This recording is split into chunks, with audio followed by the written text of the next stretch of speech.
दुकानें करीब 60% दुकानें सरकारी हैं।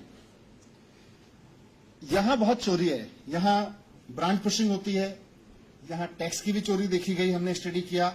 यहां पे उनका उस सब के बावजूद 40% दुकानें जो प्राइवेट हैं उनसे ज्यादा रेवेन्यू आ रहा है बनिस्बत 60% सरकारी दुकानों के मुकाबले। तो ये सारा डेटा स्टडी किया और ये तय किया कि अब दिल्ली में सरकार की शराब की दुकान नहीं होगी। दिल्ली में सरकार की शराब की दुकानें विड्रॉ कर ली जाएंगी, क्योंकि गवर्नमेंट की जो दुकानें हैं वो 150 गज में है, 150 स्क्वायर फीट की दुकानें, छोटी छोटी दुकानें, और उनके बाहर आप देखेंगे तो जेल जैसा दृश्य रहता है।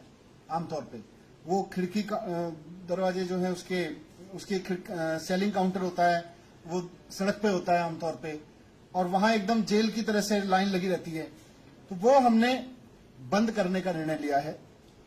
अब दुकान एक तो गवर्नमेंट की दुकान नहीं होगी, और किसी भी लिकर शॉप के लिए कम से कम 500 स्क्वायर फीट की दुकान होना जरूरी होगा।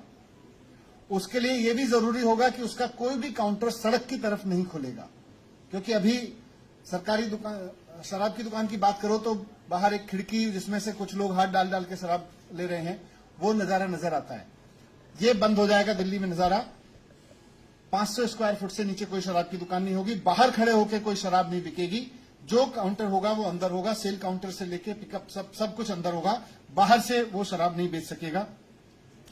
ये दुकान की जिम्मेदारी होगी, ये दुकान वालों की जिम्मेदारी होगी कि वो दुकान के बाहर लॉ एंड ऑर्डर को बना के रखें, वो साफ सफाई रखवाएं, वहां वातावरण ठीक रखें, किसी तरह का इलिसिट कंज्यूमर या open consumption, open liquor consumption के माहौल वहां पे ना बने, जो ठेले वाले खड़े हो जाते हैं या कोई इस तरह के लोग खड़े हो जाते हैं जिनके पास खड़े होकर लोग वहां पे कंजम्पशन करने लगते हैं। ये दुकानदार की जिम्मेदारी होगी कि वहां पर इस तरह की कोई एक्टिविटी ना हो। उसके लिए उसको सीसीटीवी, सुरक्षा गार्ड सब कुछ करना पड़ेगा, जरूरत पड़े तो पुलिस में कहना पड़ेगा, लेकिन वहां नहीं होने देना ये उसके ऊपर डाला जा रहा है, जिम्मेदारी दुकान के ऊपर।